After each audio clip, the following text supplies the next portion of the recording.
పేజీలో అయినా, ఒక పారాగ్రాఫ్లో అయినా, ఒక లైన్లో అయినా ఇవాళ ఉండాల్సిన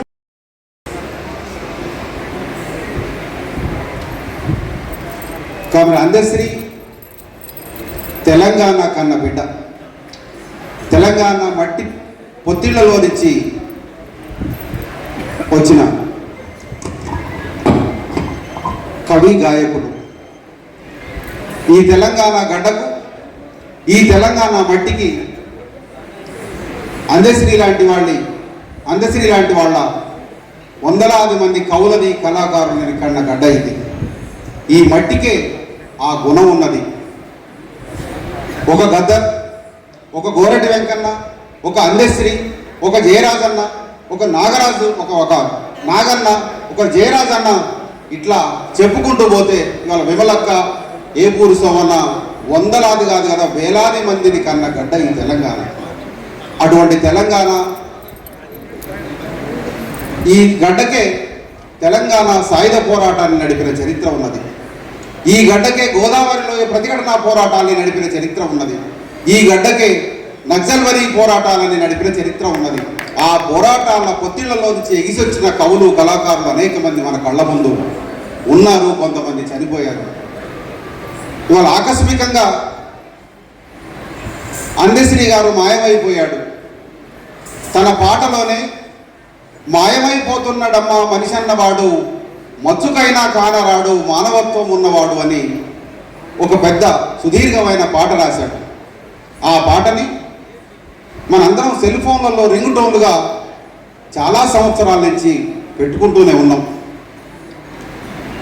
ఆకస్మికంగా అనుకోకుండా అందశ్రీ గారు మాయమైపోతే ఈ దేశంలో అనేక మంది అనుకోని డేట్లు పెట్టి పలానా తేదీ వరకు పలానా మనిషిని మాయం చేస్తాం, పలానా తేదీ వరకు పలానా వాళ్ళు లేకుండా చేస్తామని పాలకులు శపథం చేస్తున్న సమయంలో మనం ఇవాళ అందశ్రీ గారి సంస్మరణ సభ పెట్టుకుంటున్నాం. మనుషులు ఆకస్మికంగా జబ్బొచ్చో ఇంకో కారణంతో మాయమైపోతే దాని గురించి పెద్ద మాట్లాడుకోవడానికి ఏమి ఉండదు. కానీ పలానా తేదీ వరకు పలానా మనిషిని లేకుండా చేస్తామని మాయం చేస్తున్న పాలక వర్గాల యొక్క దుర్నీతిని వాళ్ళ ప్రశ్నించకుండా మనం ఉండకూడదు కూడా. మనం ఇవాళ సంస్మరణ సభ కేవలం ఒక వ్యక్తిని గురించి మాట్లాడుకోవడము, ఆ వ్యక్తి జ్ఞాపకాల గురించి నెమరు వేసుకోవడం మాత్రమే కాదు. ఇవాళ మనం చేసుకోవాల్సింది ఇక్కడ జమైంది. ఇవాళ ఎంతమంది మనుషులు మాయమైపోతున్నారనే దాని గురించి మాట్లాడుకోవాల్సిన అవసరం ఉంది. ఒక భావజాలాన్ని ఈ దేశం నుంచి లేకుండా చేస్తామని ఇవాళ ప్రకటిస్తూ ఉన్నారు. ఈ దేశానికి ఒక రాజ్యాంగం ఉన్నది. ఆ రాజ్యాంగానికి ఒక స్వేచ్ఛ కల్పించే దాంట్లో సూత్రాలు చాలా ఉన్నాయి. తమకు నచ్చినా తనకు మెచ్చినా రాజకీయాన్ని ప్రచారం చేసుకోవచ్చు. అటువంటి రాజకీయ భావజాలంలో ఎవరైనా పని చేయొచ్చు అని ఈ దేశ రాజ్యాంగం చెప్తా ఉంది. కానీ ఒక భావజాలానికి సంబంధించిన వాళ్ళు ఈ దేశంలో ఉండడానికి లేదు. వచ్చే సంవత్సరం మార్చి 30వ తారీఖు వరకు ఆ భావజాలాన్ని దేశం నుంచి లేకుండా చేస్తామంటున్నారు. ఆ భావజాలం ఈ దేశంలో ఎవరికి అన్యాయం చేసింది? ఆ భావజాలం ఈ దేశంలో ఉన్న పిడికడు మంది దోపిడీదారుల యొక్క దోపిడీని ప్రశ్నించింది.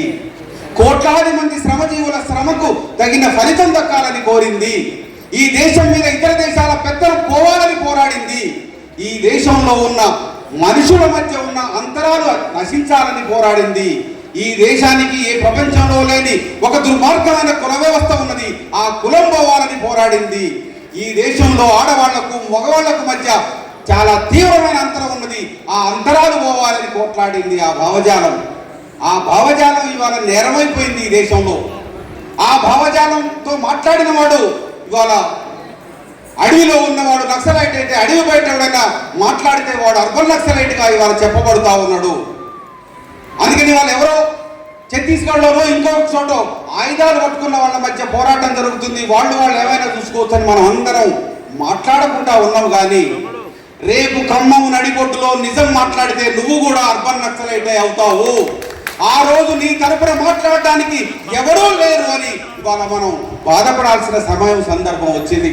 అందుకని ఈ దేశంలో ఉన్న పౌర సమాజం స్పందించాల్సిన అవసరం ఉన్నది. ఏమి జరుగుతూ ఉన్నది? రాజ్యాంగాన్ని ఉల్లంఘించి బాహాటంగా మనుషుల్ని పట్టుకపోయి చంపేస్తున్న ఒక దుర్మార్గమైన అణిచివేత చర్యల్ని వాళ్ళ ఖండించాల్సిన అవసరం మనందరికీ ఉన్నది. జర్మన్ శాస్త్రవేత్త, జర్మన్లో ఒక సామెత ఉన్నది, వాళ్ళు యూదుల కోసం వచ్చారు, నేను యూదును కాదనుకున్నారు. వాళ్ళు వేరే వాళ్ళ కోసం వచ్చారు, నేను వేరే వాడిని కాదు కదా అనుకున్నారు. వాళ్ళు కమ్యూనిస్టుల కోసం వచ్చారు, నేను కమ్యూనిస్టులు కాదనుకున్నారు. వాళ్ళు కార్మికుల కోసం వచ్చారు, నేను కార్మికుడు అనుకున్నారు. కానీ వాడు చివరికి నా ఇంటికే వచ్చాడు. నేను వెనక్కి చూస్తే నా వెనక ఎవరూ లేరని ఒక ప్రసిద్ధ జర్మన్ కవి చెప్పిన సామెత ఇవాళ ఈ దేశంలో మనందరికీ వర్తించబోతా ఉన్నది. మన వెనక మనం కోరుకునే హక్కులు, మనం కావాలనుకునే జీవితం, మనం కోరుకునే స్వేచ్ఛ ఈ దేశంలో లేకుండా చేయడానికి ఇవాళ కేంద్రంలో అధికారంలో ఉన్న రాజకీయ పార్టీలు ఇవాళ నిస్సిగ్గుగా, నిర్లజ్జగా రాజ్యాంగాన్ని పక్కకు పెట్టి ఇవాళ ఒక దుర్మార్గమైన పరిపాలన కొనసాగిస్తూ ఉన్నాయి. ఇప్పటి వరకు మన ఓట్లు మనం వేసుకున్నాం, డబ్బులు తీసుకున్నాం, తాయిగో తందనాలో వేసు అనుకున్నాం. కానీ మన ఓట్లను కూడా చోరీ చేస్తున్న, ఓట్లను కూడా చోరీ చేసే రాజ్యం ఈ దేశంలో పరిపాలన కొనసాగిస్తూ ఉన్నది.